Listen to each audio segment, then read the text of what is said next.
So in today's video, I'm going to show you how to rebuild a John Deere hydraulic hitch cylinder with nothing but a flathead screwdriver. That's right. First thing we got to do is get it off the tractor though, and that's going to require a little more than a screwdriver. It's not going to take much. Your hydraulic fitting here, that takes a 15/16 wrench, and then you'll need a pair of pliers to remove this retainer pin and this retainer pin, and then this pin taps in, this pin slides out, and the cylinder comes right out. At least that's the way it works if your cylinder has been leaking for the last month and a half and everything is covered in oil. If you have a cylinder like, say, this one that hasn't been leaking, well, nothing has been soaking in oil for a month and a half, and it's going to require a little bit more. So I'm going to show you how to remove a stuck pin also. Now, you may be wondering, if this cylinder isn't leaking, why are you taking it off? Why are you rebuilding it? Well, the reason for that is because this cylinder here and this cylinder here were both installed on this tractor at the same time. They have the exact same amount of wear, and they're fed by the same hydraulic fluid source. Now, the cylinder I just showed you, that is the one we rebuilt in a previous video. That one was pouring oil pretty badly. This one hasn't started leaking yet, but because the other one is, I know this one's not far behind. So I removed the top pin easily enough. Even if those do get stuck, they drive in through here and out through here. There's plenty of room in there. You can knock that pin all the way out.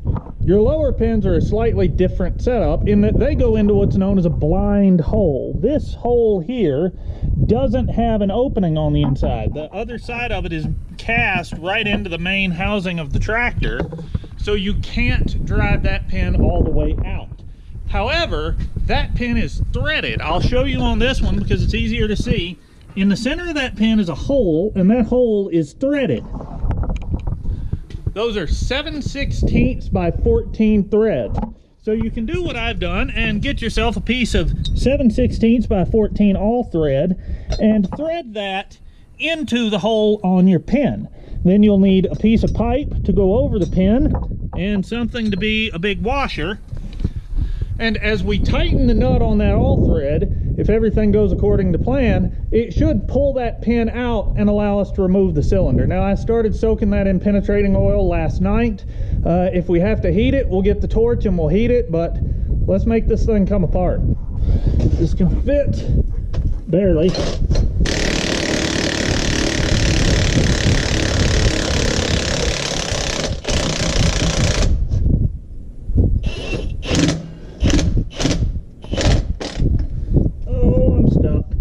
But the pin came out. That is what we wanted.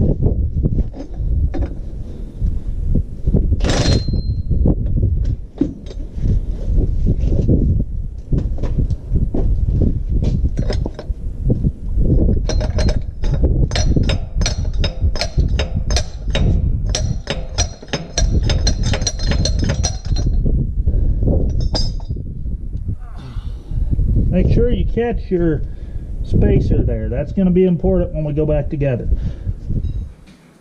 Okay, so with our cylinder in the garage, go ahead and remove the hydraulic fitting you loosened with your 15/16 wrench.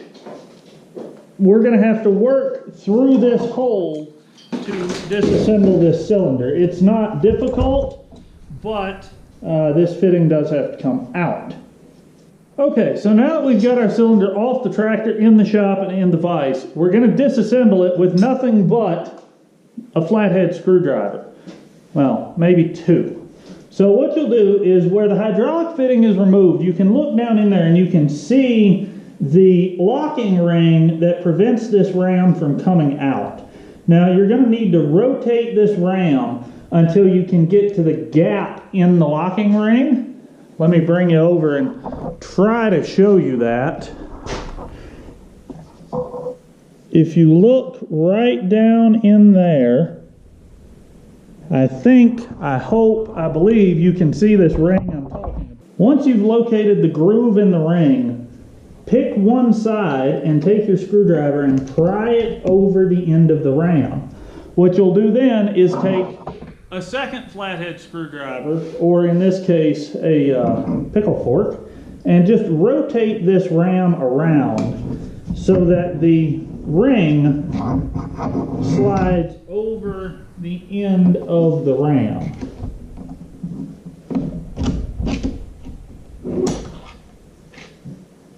Did we come off?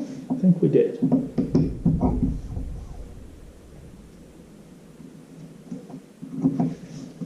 Yep, snapped off. Good deal. Now position your bucket underneath the end of the cylinder so when this ram comes out you don't get a giant mess, and just slide it out just like that. And you can see right here is the groove that little locking ring goes into. So sit this aside somewhere safe. Now there are two different things we're going to be replacing in this cylinder. One is the wiper seal, and you can see here it is already extremely damaged. I mean, it's just falling apart. And the other is the actual pressure seal, which is right here. Now the wiper, you saw me flake out of there with my finger. There's the pressure seal. I'm trying to get behind it with the screwdriver, and I really need both hands. But I'm this dedicated to YouTube. Yeah, there we go. There is our old pressure seal. Now, what happened in the other cylinder is the wiper went bad. It allowed junk to get down in the cylinder, and that junk damaged the main seal inside. This is one area where I feel like Massey Ferguson really had a better design, because our 1135 uses the same external hitch cylinder type of setup, but the cylinders are mounted upside down relative to the Deere. The ram is actually facing the bottom, so even if there is a problem with the wiper seal, nothing can fall down in there because it's pointed at the ground. To me, that just makes a little more sense. So once you've removed your wiper and you've removed your pressure seal, take the body of your cylinder and clean it out really, really well. Cleanliness is extremely important when you're doing this type of hydraulic work.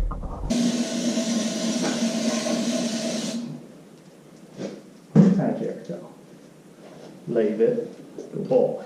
Alright, so once your cylinder is clean, go ahead and get your seal kit. I recommend you buy the John Deere seal kits. I've used the aftermarket ones in the past and ran into a few problems with them, so generally on stuff like this, I would recommend getting the OEM parts. Be aware, when you order a hitch cylinder seal kit for a 6410, there are two different sizes that were used.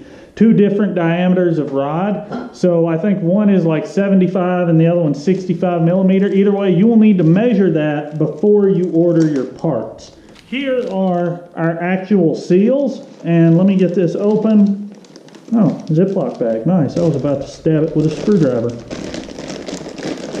What's that old saying? When all you have is a hammer, every problem looks like a nail. Now, when all you have is a screwdriver, well, Anyway, here are our two seals. This blue seal is our pressure seal. This green seal is our wiper. We're going to be putting the blue one in first. Now, this is a double lip seal. You can see it's got a groove on one side and it's flat on the other side. You're going to put it in with the groove facing toward pressure, which in our case, because this is a single acting cylinder, pressure only comes from the hydraulic fitting down here at the bottom. So, short version, put the groove pointed toward the fitting. Now, a lot of guys will soak these in warm water to soften them up. You can do that. It works okay. I'm used to being a field mechanic where I don't always have access to things that can heat water or even always have access to water. So there are a couple of other ways you can do this.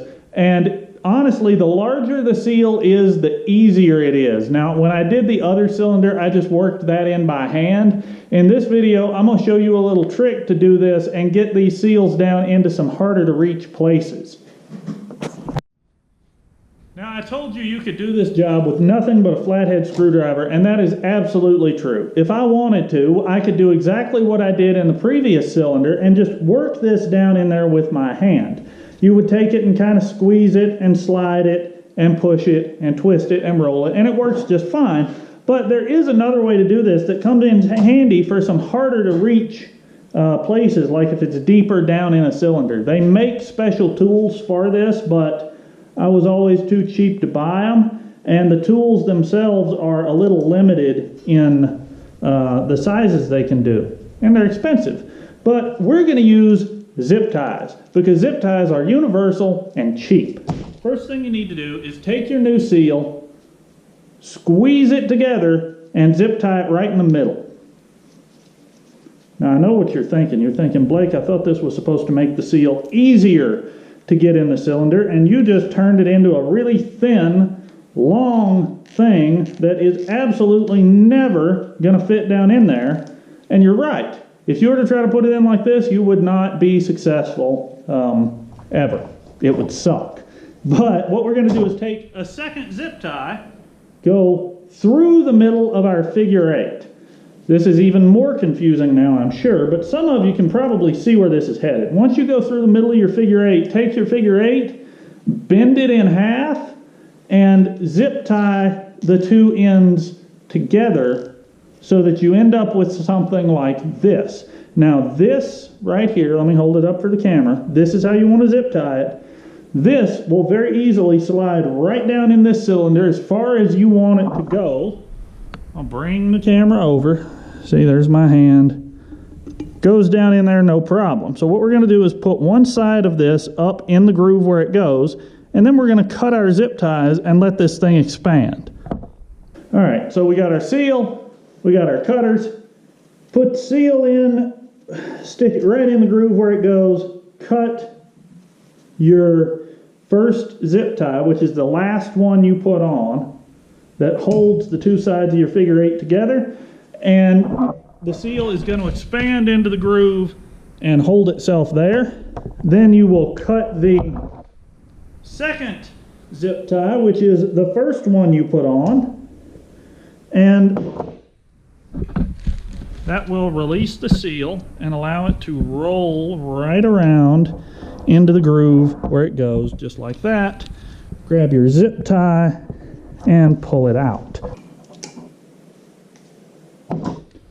Zip tie's out, seal is in. All right, so this is our wiper, and you can see it's got the little lip on it right there, and this groove that rubs against the ram. That's just going to go right in here at the top of the cylinder, right at the opening. You don't need any special tools for this one. It just slides right in just like that. And now the next step is to put the ram back.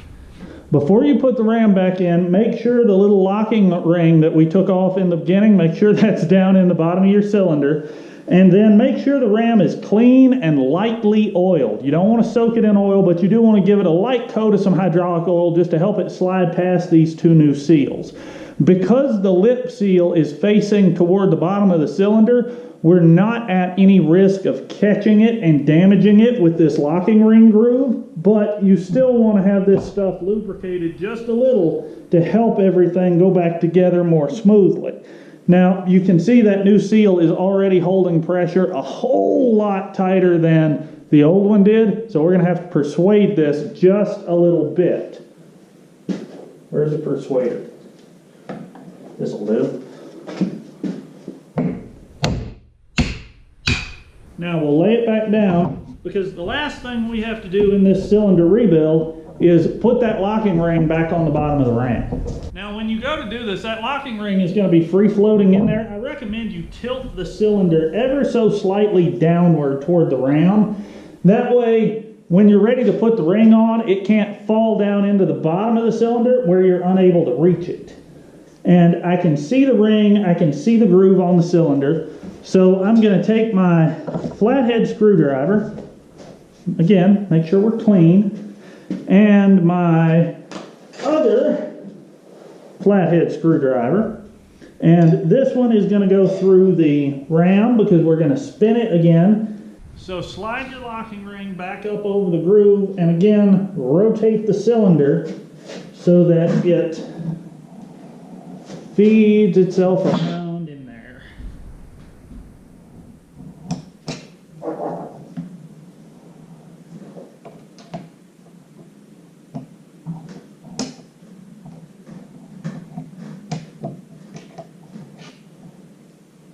There we go, just like that. And our cylinder's been rebuilt. Now we will reinstall the hydraulic fitting with new O-rings. There's an O-ring on the cylinder side and another O-ring on the hose side. Those O-rings do come with the John Deere brand seal kit. Then we'll go put it back together. So we got our rebuilt cylinders on. The next thing we need to do is go test them out. So I'm going to throw the post hole digger on and we're going to drill a couple of holes. So I told you we were going to throw the post hole digger on and dig a couple of holes. Well,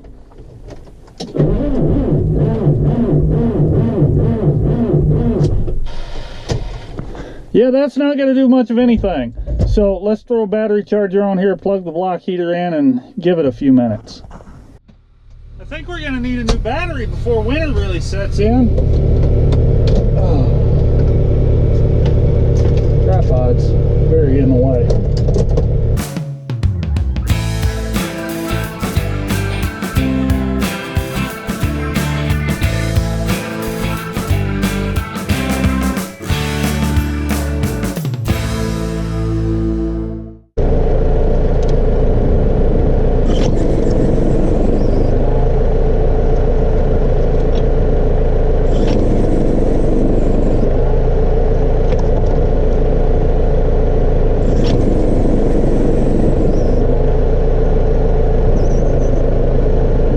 Okay, so the hitch works, the cylinder's not leaking anymore.